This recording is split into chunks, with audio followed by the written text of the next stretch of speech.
Hi!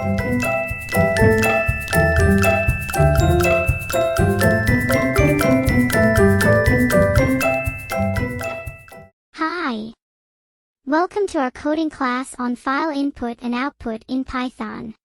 Are you ready to learn about how to read and write files in Python? Let's get started.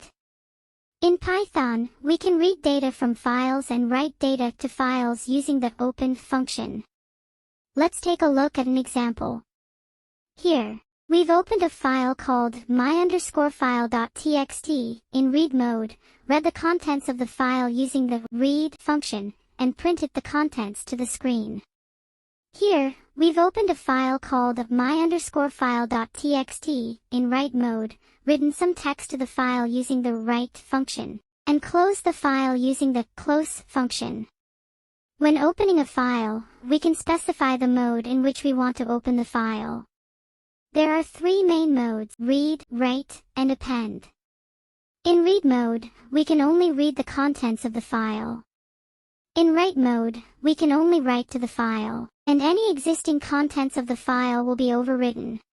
In append mode, we can write to the end of the file without overwriting any existing contents.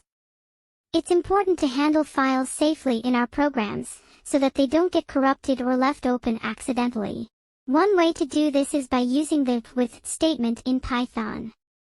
The with statement ensures that the file is properly closed after we've finished working with it, even if an error occurs in our code. There are many different file formats that we can use to store and share data, such as CSV, JSON, and TXT. CSV is a simple file format for storing tabular data, like spreadsheets.